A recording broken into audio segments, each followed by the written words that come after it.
호세아 10장을 쭉 읽어보게 되면은 두 가지의 핵심적인 키워드, 핵심적인 단어가 나옵니다. 물론 더 많이 이렇게 그 핵심적인 단어들을 말씀드릴 수가 있겠지만, 아무튼 호세아서 10장을 이해하는 데 있어서 두 가지의 키워드가 있다. 한 가지는 두 마음이다. 또 하나는 두 가지의 죄다라고 10장에서는 이야기를 하고 있습니다. 한번 따라할까요? 두 마음, 두 가지 죄. 예, 두 마음과 두 가지 죄다.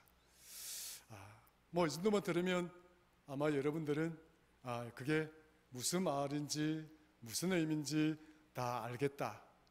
아마 그렇게 생각하실 거라 이해가 됩니다.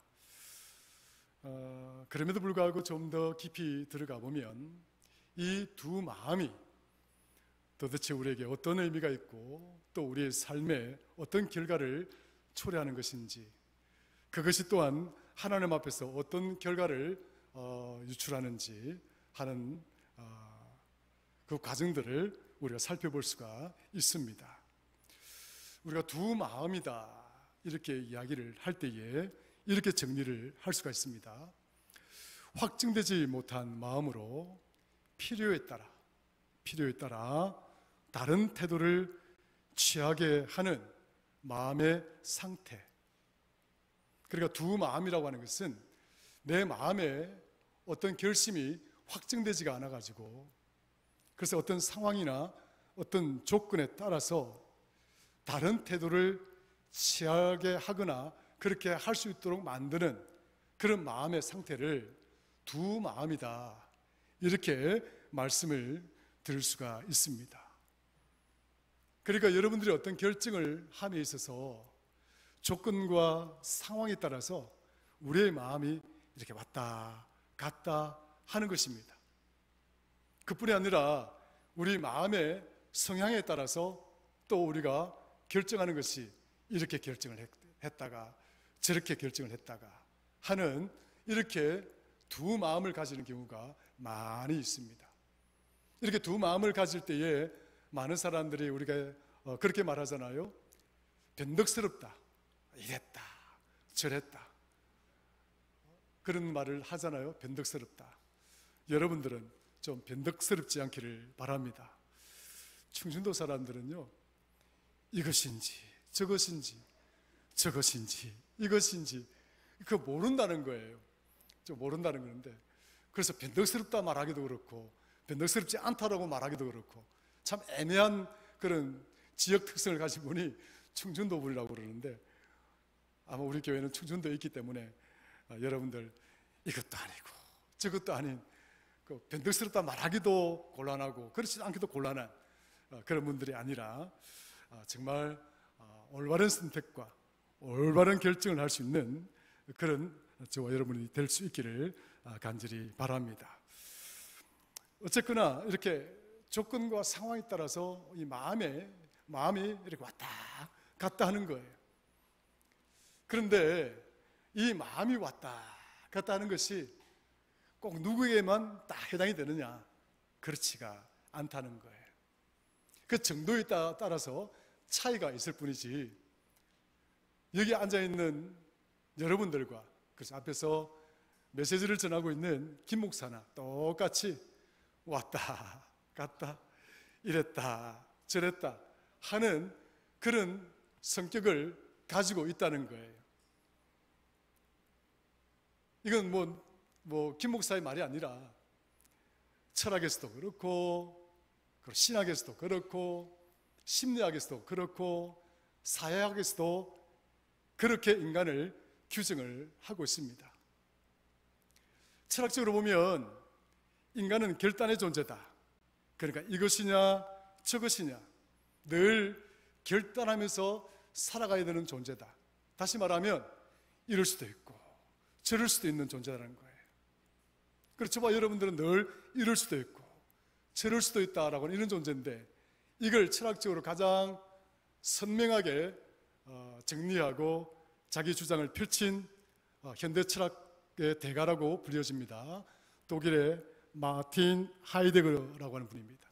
이 마틴 하이데거라고 하는 이 철학자는 1927년 자인 운트 자이트라고 하는, 그러니까 존재와 시간이라고 하는 책에서 인간은 결단하는 존재다. 그러니까 이것을 결정하든지 저것을 결정하든지 인간은 결정하며 살아가는 존재다. 이렇게 철학적으로 규정을 한 바가 있습니다. 이 철학적인 규정에만 해당되는 것이 아니라 신학자였던 19세기의 신학자 에밀 브루너, 19세기, 20세기에 걸친 신학자입니다.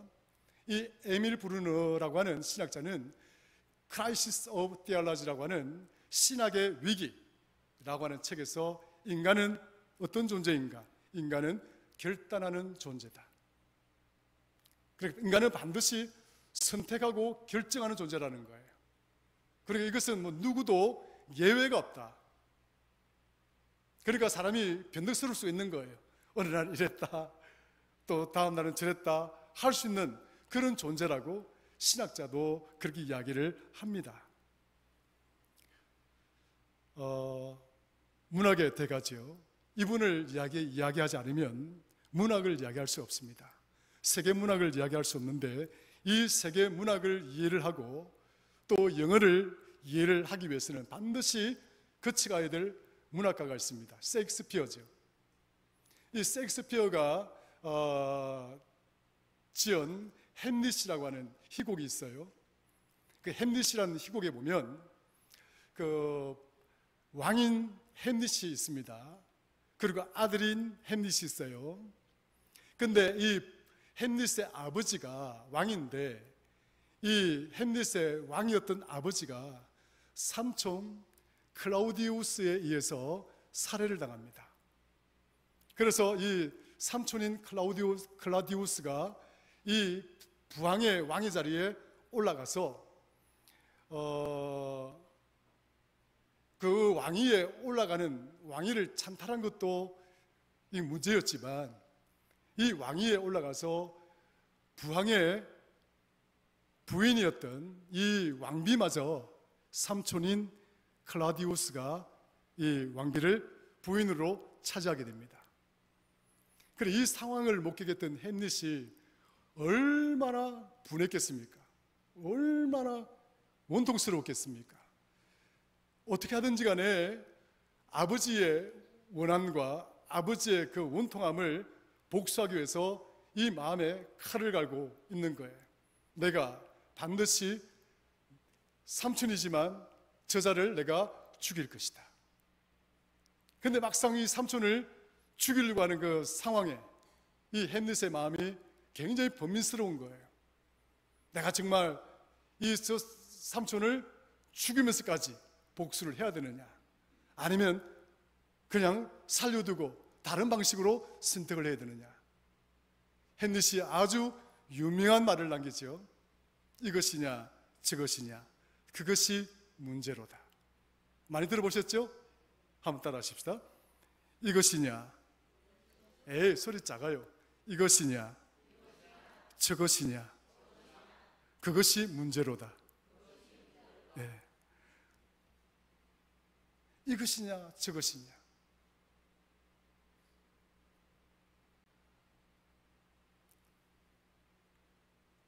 그런데 햄릿이 남긴 유명한 말이죠. 그런데 원문에 보면 햄릿은 이런 말을 했습니다. 우리는 그렇게 알고 있는데 to be or not to be, that's the question. to be or not to be. 이 to be or not to be라는 말이 그런 다양한 의미를 갖고 있는 거예요. 내가 존재할 거냐, 존재하지 않을 거냐, 그것이 문제다. 혹은 이렇게 번역할 수도 있어요. 내가 살 것이냐, 아니면 내가 죽을 것이냐, to live or not to live, 그것이 문제다.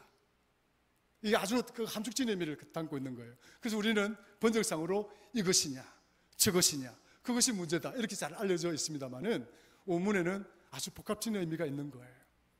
정말 내가 사느냐 죽느냐, 그것이 문제다. 그러니까 우리는 살다 보면 이 셰익스피어 그 햄릿에 나오는 이 햄릿의 고뇌처럼, 야, 내가 이걸 할까? 저걸 할까? 야, 그것이 참 인생의 문제다. 그거 고민하지 않는 성도가 어디 있습니까? 그걸 고민하지 않는 사람들이 누가 있냐고요. 철학에서도 그렇죠. 신학에서도 그렇죠. 문학에서도 그렇죠. 사회학에서도 마찬가지입니다. 에릭 프롬이라는 이 사회학자는요, to have or to be, 소유냐 혹은 존재냐. 그러니까 내가 가질 것이냐, 아니면 물질보다도 내가 인격적으로 온전한 인간으로서 존재하는 것이 더 중요하냐, 아니 더 많은 물질을 가진 것이 더 중요하냐. 사회학적으로도 뭡니까? 인간은 결정하는 존재, 결단하는 존재다. 드라마를 보더라도 마찬가지예요. 드라마가 뭐냐면 갈등이거든요. 소설과 모든 문학은 그 구조는 어디로 가느냐 하면 갈등 구조로 가게 되어 있습니다. 이 갈등이 뭐냐? 이것이냐 저것이냐, 이걸 할 거냐 저걸 할 거냐. 그것 또한 결단의 문제다. 이 정도 되면 인간은 사소한 문제든 중요한 문제든 간에 늘 결정을 하고 결단을 하고 살아갑니다. 가끔 집사람하고 중국 식당에 가면 분명히 갈 때는 야, 오늘 날도 흐리고 그러니까 짬뽕을 좀 먹어야 되겠다, 그렇게 하고 중국 식당에 갑니다. 근데 중국 식당에 가면은 꼭 어떤 고민을 하게 되냐면 짬뽕을 먹겠다고 그러는데 또 이상하게 짬뽕을 먹어야 되나, 짬뽕을 먹어야 되나, 짜장면을 먹어야 되나, 짬뽕을 먹어야 되나, 늘 그런 고민을 하게 되더라고요. 근데 우리가 살다 보면 이런 사소한 결정의 문제가 있습니다. 이거는 아무런 문제가 없는 것이죠. 이건 죄가 되지 않습니다. 윤리적으로 도덕적으로도 죄가 문제가 되지 않습니다. 이런 결단을 갖다가 subtle decision이라고 그러죠. 사소한 결정이다.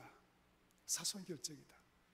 그런데 우리가 이것이냐 저것이냐 어떤 결정을 했을 때에 그것이 도덕적으로나 윤리적으로나 혹은 우리의 신앙적인 관점에서 볼 때 심각한 어떤 문제를 촉발하게 되면 이 결정은 subtle decision이 아니라 serious decision, 아주 심각하고 아주 중대한 결정이 되는 문제지요.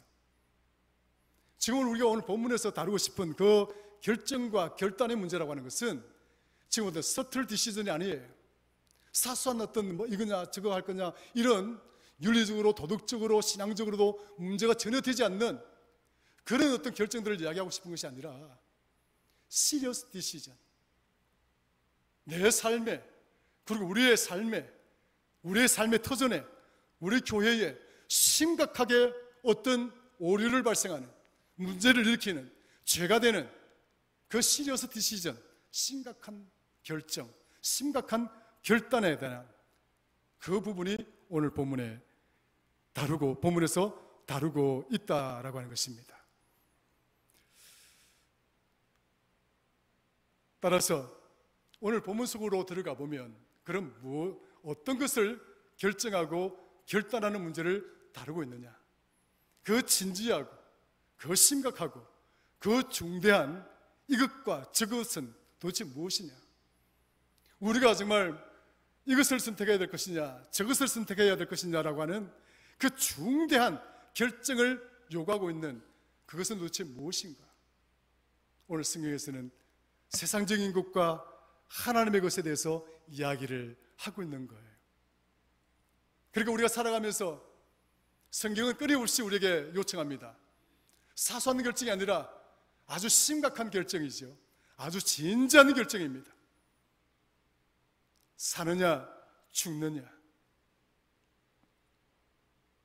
내가 영원히 어둠 속에 머물러 있느냐 아니면 영원한 빛 속에 머물러 있느냐, 그 문제를 성경은 끊임없이 우리에게 질문하고 끊임없이 그 결단을 요구하고 있다라고 하는 것입니다.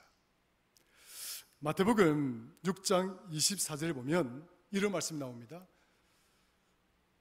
한 사람이 두 주인을 섬기지 못한다. 한 사람이 두 주인을 섬기지 못한다. 이 말씀을 하시는 그 배경이 뭐냐면 물질과 하나님의 나라입니다. 그 6장을 읽어보시면 사람들은 이 물질을 사랑할 거냐, 하나님의 나라를 사랑할 거냐, 세상을 사랑할 거냐, 하나님을 사랑할 거냐, 그 두 가지의 조건을 우리에게 내세우시고 주님은 무엇을 결정할 것인가에 대한 결단을 우리에게 요청을 하고 있습니다. 굉장히 중요한 문제죠. 우리는 내가 관심이 많은 곳에 또 내가 아주 마음을 많이 두는 곳에 그 보물이 거기 있는 거예요. 그래서 6장을 읽어보시면 6장 21절에 이런 말씀이 있습니다. 보물이 있는 곳에 너의 마음이 있다. 따라합시다. 보물이 있는 곳에 너의 마음이 있다. 보물이 있는 곳에 너의 마음이 있다. 내가 어떤 결정을 하든지 간에 내가 결정한 그것이 내가 보기에 가치가 있다. 그것이 내게 보물이다. 그것이 내게 좋은 것이다 라고 생각하기 때문에 우리는 그것을 그렇게 결정을 한다는 거예요. 하나님 나라의 그 창고에다가 내가 많은 것들을 저장하고 싶은 사람들은 또 그것이 좋다라고 여기고 그것이 나에게 영원한 생명의 길이다라고 판단이 되어지면 하나님께 드리는 것이 많아지게 되어 있는 것입니다. 여러분 믿습니까? 또 드린다고 그러면 소리가 늘 적더라고요. 하나님께 많이 드릴 수 있는 그런 믿음이 되는 것인 줄로 믿습니다. 네. 하나님 나라가 내게 보물이다. 하나님의 것이 내게 정말 보물이다. 이런 생각이 들어지면 내가 가진 것, 그 하나님께 드릴 때에 아깝지가 않는 것입니다. 야, 이걸 내가 이렇게 해야지, 저렇게 해야지 고민할 필요가 없는 것이죠. 우리는 충분하게 내 마음이 가 있는 곳에 결정을 하게 되고 결단을 할 수밖에 없는 그런 존재다라고 하는 거예요. 사랑하는 성도 여러분, 여러분 믿음의 삶의 자리에 늘 이런 갈등이 있고 이런 결정을 해야 되는 그 순간에 세상적인 것과 하나님의 것, 어떤 것을 결정하느냐, 그 요구 앞에 설 때에 하나님의 것을 결단하고 하나님의 것을 결정할 수 있는 그런 성도가 되기를 주의 이름으로 축원합니다. 그런데 오늘 본문은 아주 준엄하게 이스라엘 백성들을 책망하고 있습니다. 하나님의 백성이라고 하는 것은 하나님의 택한 백성이고 하나님께서 친히 저들을 선택하여서 하나님의 최고의 보배로운 존재로 만들어주셨고 하나님의 손바닥에 새겨서 너는 내 손바닥에 새긴 그런 존재다라고 그런 축복도 주셨고 하나님과 함께 영원한 하나님의 나라에서 살아가는 은혜도 베푸셨고 예수 그리스도는 우리 곁에 오셔서 자신의 모든 것을 내어 던져서 십자가에서 자신이 가진 모든 것들을 다 버리시기까지 우리를 사랑하셔서 우리의 구원의 길을 열어주시고 우리에게 영원한 생명을 주셨는데 이스라엘 백성들은 그런 하나님을 배신하고 오히려 저들은 하나님을 없다라고 하는 믿어 생각을 가지고 하나님을 배반하는 길에 들어서게 됩니다. 호세아가 이 이스라엘 백성들 향해서 지금 책망하고 있는 이 장면이 바로 이 부분을 책망하고 있는 거예요. 너희는 보시면 쭉 읽어보시면 이런 말씀 나옵니다. 1절 3절을 보시면 한번 볼까요? 10장 1절 3절 읽어보겠습니다. 같이 읽습니다. 시작. 이스라엘은 열매 맺는 무성한 포도나무라. 그 열매가 많을수록 재단을 많게 하며 그 땅이 번영할수록 주상을 아름답게 하도다. 그들이 두 마음을 품었으니 이제 벌을 받을 것이라. 하나님이 그 재단을 쳐서 깨뜨리시며 그 주상을 허시리라. 그들이 이제 이르기를 우리가 여호와를 두려워하지 아니하므로 우리에게 왕이 없거니와 왕이 우리를 위하여 무엇을 하리요 하리로다. 할렐루야. 이스라엘은 1절에 뭐라 했습니까? 이스라엘은 열매 맺는 무성한 나무라. 하나님의 택한 백성들은 이처럼 열매가 풍성한 포도나무와 같은 줄로 믿으시기를 축원합니다. 오늘 저와 여러분들은 그런 생명 없는 나무가 아니에요. 하늘의 미랄이 땅에 떨어져 100배, 60배, 30배 열매를 맺는 그런 생명의 나무라는 사실을 반드시 기억해야 됩니다. 열매 없는 나무가 아니에요. 여러분들이 가는 곳곳마다 30배 아니면 60배, 60배 아니면 100배의 열매가 맺히는 그런 생명의 나무 같은 삶을 살아가는 성도인 줄로 믿으시기를 축원합니다. 호세아는 말합니다. 너희들은 이렇게 열매가 풍성하게 맺히는 하나님의 축복의 포도나무와 같은 존재다. 그런데 너희들이 하나님을 배신하고 이제 하나님이 없는, 이제 우리는 하나님이 없어도 된다라고 하는 그런 판단과 그런 결정을 하고 너희들이 너희 길을 선택하여 살았다. 그러므로 이제 너희들에게는 하나님의 징벌만 남았다라고 하는 무슨 말을 지금 1절에서 3절에서 3절까지 하고 있는 거예요. 성도 여러분, 결국 이 이스라엘 백성들이 어떤 마음을 가졌는가 하니까 두 마음을 가졌다는 거예요. 한편으로는 하나님을 충성하고 한편으로는 하나님을 잘 섬기고 그래야 되겠는데 이 세상 속에 나가보니까 이 세상을 바라보는 순간 하나님이 사라지는 거예요. 하나님이 없어지는 거예요. 늘 우리가 보물이 하나님께 있었는데 이 세상 가운데 나와보니까 이 세상의 조건과 이 세상이 주는 상황과 그 모든 문제 앞에 부딪혀 보니까 어느 순간에 내가 하나님의 것을 사랑하는 것이 아니라 나는 세상 것을 사랑하고 있다는 거예요. 이스라엘 백성들이 정녕 하나님을 사랑해야 되는 백성이고 또 그럴 만한 은혜를 받은 풍성한 포도나무와 같은 그런 축복의 존재였음에도 불구하고 저들은 세상에 나옴으로써 세상 것을 바라보게 되고 세상 것을 사랑한, 그래서 하나님이 없다라고 결정하고 결단한 그런 백성이 되고 말았다라고 호세아는 말하고 있는 것입니다. 하나님이 없는 인생,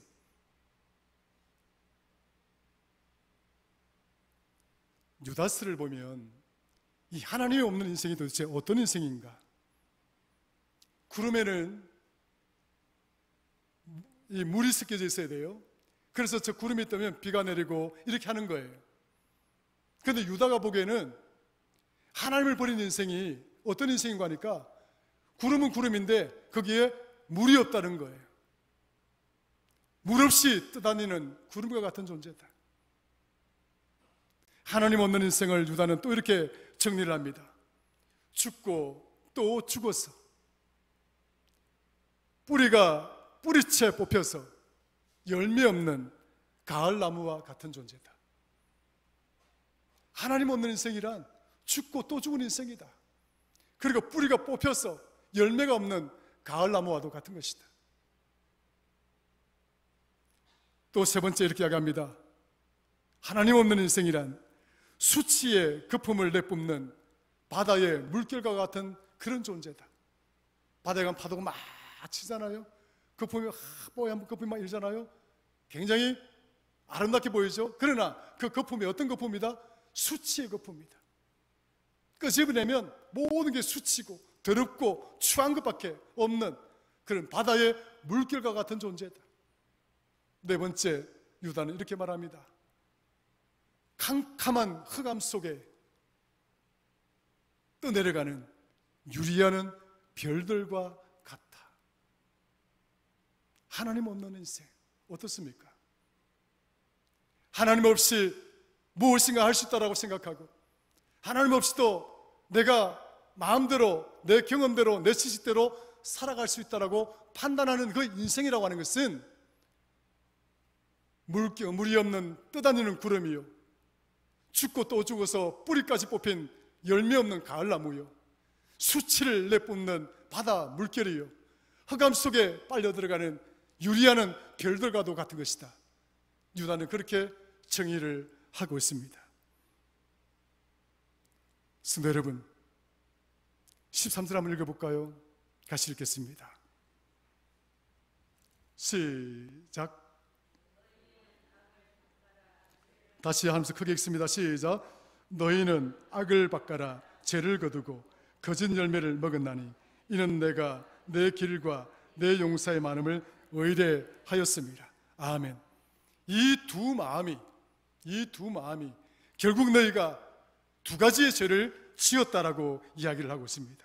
이 두 마음이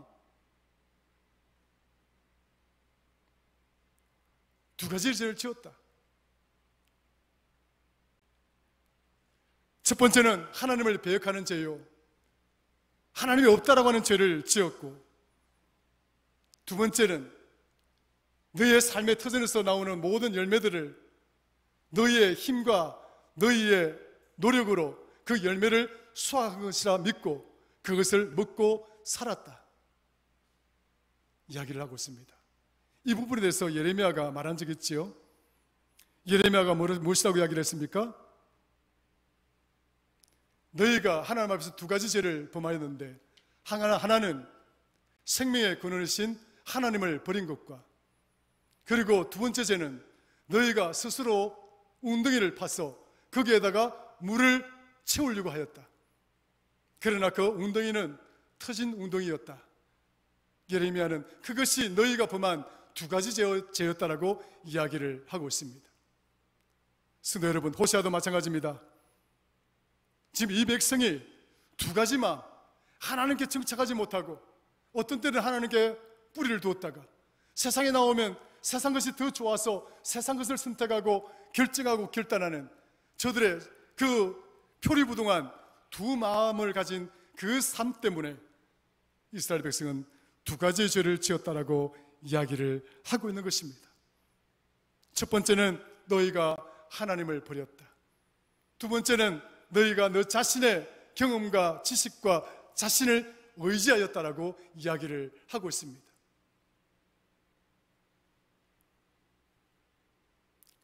그러면서 본문은 말씀합니다. 고린도 볼까요? 고린도 13 아직이요. 호세아서 10장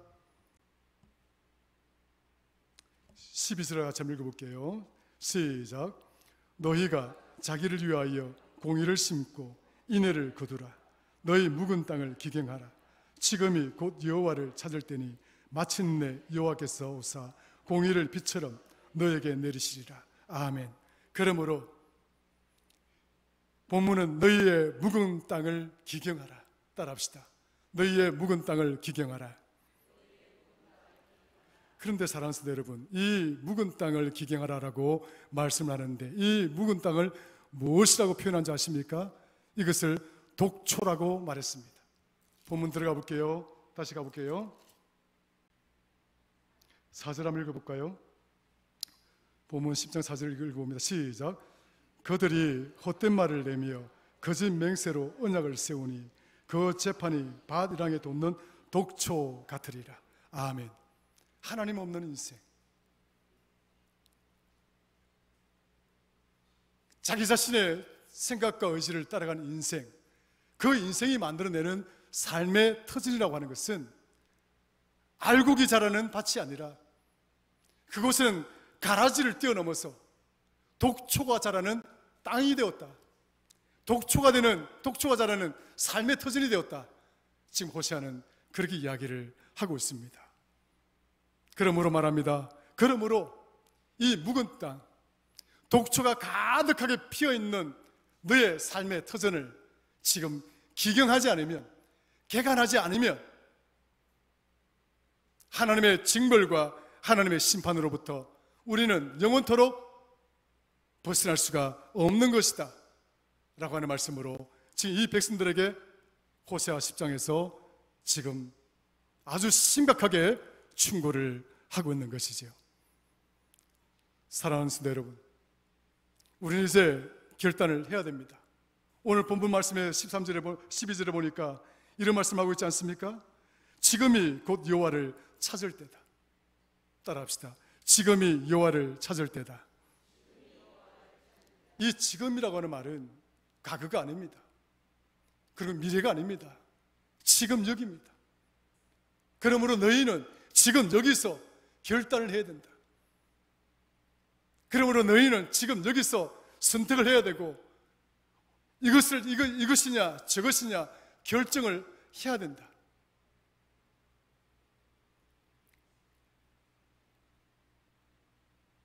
지금이 곧 여호와를 찾을 때니 사랑하는 성도 여러분, 고린도후서 6장 2절에도 이 말씀을 하고 있습니다. 보라, 지금은 은혜 받을 만한 때요 구원의 날이로다. 지금은 은혜를 받을 만한 때요 구원의 날이다. 지금 결정하고 지금 판단하고 결단하지 않으면 늦었다는 거예요. 말씀을 정리를 하죠. 우리는 세상의 것에 속할 것인지 하나님의 것에 속할 것인지 우리는 결정을 해야 됩니다. 과거가 아니라 미래가 아니라 지금 여기서 우리는 무엇을 선택해야 될 것인지, 세상의 것인지 아니면 하나님의 것인지 반드시 결정을 해야 됩니다. 우리가 하나님의 것을 온전히 결정하게 되면 하나님은 우리의 발걸음을 지켜주시고 반드시 우리의 삶을 인도해 가실 거라 약속해 주고 계십니다. 잠언서 16장 9절에 보면 사람이 마음으로 계획할지라도 그의 길을 인도하시는 이는 여호와이시니라. 하나님은 오늘 우리가 하나님을 선택하는 그 순간부터 여러분들의 생각을 지켜내시고 여러분 마음을 지켜내시고 여러분들의 발걸음을 지켜내셔서 여러분의 삶이 하나님 앞에 서는 그 순간까지 하나님 우리의 삶을 책임지시고 인도해 가시는 것입니다. 그러므로 사랑하는 성도 여러분, 우리는 두 가지의 결단이 필요합니다. 하나님의 것을 선택하기 위해서 우리가 할 수 있는 방법은 두 가지가 있습니다. 첫 번째는 하나님의 말씀을 내 삶의 이정표로 삼는 것입니다. 하나님의 말씀을 내 삶의 이정표로 삼지 않는다면 우리는 결코 하나님의 것을 내 것으로 만들 수가 없습니다. 끊임없이 무너지고 끊임없이 넘어지고 끊임없이 쓰러지는 존재가 우리이기 때문에 언제든지 여기에 기웃거리고 저기에 기웃거리고 세상에 마음을 뺏기고 세상 것에 속하여졌다가 왔다 갔다 하는 오늘 호세아가 책망하고 있는 이 이스라엘 백성과도 다를 바가 없는 것입니다. 하나님의 말씀을 내 삶의 이정표로 삼는 자가 되기를 주의 이름으로 축원합니다. 예레미야서 23장 39절에 내 말이 불같이 아니하냐? 내 말이 정말 뜨겁지 아니하냐? 하나님의 말씀이 오늘 저와 여러분들 가운데 이렇게 뜨겁게 하나님의 주시는 놀라운 능력이 되시기를 주의 이름으로 축원합니다. 히브리서 4장 12절에 보면 하나님의 말씀은 살아있고 운동력이 있다. 하나님의 말씀은 살아있고 하나님의 말씀은 운동력이 있다. 그래서 하나님은 내 마음의 생각과 내 뜻을 하나님은 감찰하시는 것이다 말씀하고 있습니다. 말씀이 나의 등불이 되어야 됩니다. 말씀이 내 길에 빛이 되어야 합니다. 시편 119편 105절에 주의 말씀은 내 발의 등이요 내 길의 빛입니다. 다윗이 이렇게 승리하고 다윗이 이렇게 하나님의 위대한 믿음의 종이 될 수 있었던 것은 결국 그의 삶의 이정표가 무엇이었는가? 오직 하나님의 말씀이었다. 성도 여러분, 하나님의 말씀이 여러분 자신과 그리고 여러분 가정과 삶의 터전 위에 충만하게 역사하기를 주의 이름으로 축원합니다. 두 번째 가져야 되는 수단입니다. 그것은 흔들리지 아니하고 비틀거리지 아니하고 두려워하지 아니하는 믿음입니다. 성도 여러분, 아직도 흔들리십니까? 아직도 의심하십니까? 시편 57편 7절에 보면 다윗은 이런 고백을 합니다.